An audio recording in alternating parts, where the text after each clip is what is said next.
नमस्कार, आप सबका स्वागत है हमारे चैनल नेक्स्ट 9 न्यूज़ पर। मेरा नाम है दीपक गुप्ता। महाराष्ट्र की सियासी सत्ता में 12 तारीख को चुनाव आयोग की पहली कार्यवाही होगी। 12 या 13 तारीख एक डेट फिक्स की गई थी। 13 तारीख भी हो सकती है, जैसा कि यहाँ पर खबरें सामने आ रही हैं, लेकिन 13 जनवरी को होगी शिंदे गुट पर बड़ी कार्रवाई और वहां पर होंगे जस्टिस चंद्रचूड़, जो कि नए सीजेआई भी बने। जी हां, आप सभी को बता दें, पहले जस्टिस चंद्रचूड़ की अध्यक्षता में सितंबर के महीने में, अगस्त के महीने में जो बड़ी कार्रवाई हुई, उसका निष्कर्ष ये निकला था कि शिवसेना का चुनाव चिन्ह, जी हां, सबसे पहली जो मांग थी उद्धव गुट के खिलाफ शिंदे गुट की, कि शिवसेना का चुनाव चिन्ह जो कि है वो किसी को और पार्टी को नहीं जाना चाहिए, किसी गुट को नहीं जाना चाहिए, वो उद्धव का ही है और उद्धव के पिता की विरासत है और किसी गुट को नहीं जाना चाहिए। लेकिन जस्टिस चंद्रचूड़ ने वहां पर फैसला लिया था कि शिंदे गुट या उद्धव गुट ये तय करेगा चुनाव आयोग। और चुनाव आयोग ने क्या करा, जैसे ही उपचुनाव नजदीक आए, शिवसेना का चुनाव चिन्ह कर दिया फ्रीज।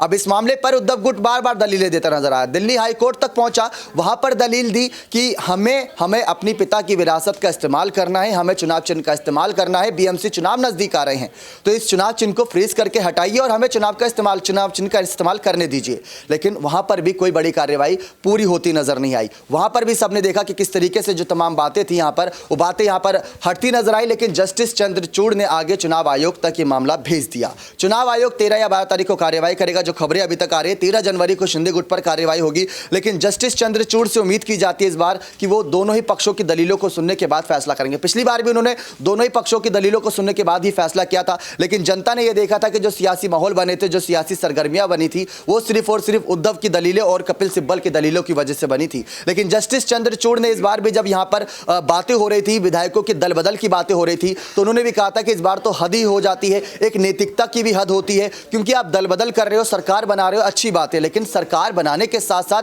आप उसी पार्टी का चुनाव चिन्ह भी अपने पास लेना चाह रहे हो, ये कहीं का तुक नहीं हुआ। तो इस बात को लेकर, दल बदल को लेकर गुस्सा भी फूटता नजर आया था तमाम जस्टिस का। लेकिन आपको बता दें, 29 नवंबर को कार्रवाई होनी थी, 29 नवंबर को कार्रवाई नहीं हुई इस मामले पर, क्योंकि जज एक साथ पांचों जज मौजूद रहे एक वक्त में बहुत मुश्किल होता है। सबको अलग अलग कार्रवाई होती है, सबको अलग अलग कामकाज होते हैं, इसी वजह से सारे फैसले होते हैं। तो देखते हैं क्या उम्मीदें रहती हैं उद्धव गुट को। उद्धव गुट ने मातोश्री में लगातार जो भी बैठ के हुई यही कहा था कि जो भी कोर्ट फैसला रहेगा सराखों पर रहेगा। शिंदे गुट ने भी यही कहा था, कोर्ट जो भी फैसला लेगा वो सराखों पर रहेगा। लेकिन देखते हैं कोर्ट का फैसला किसके पक्ष में जाता है। बने रहे चैनल के साथ, ऐसी और तमाम जानकारियों के लिए बहुत बहुत धन्यवाद।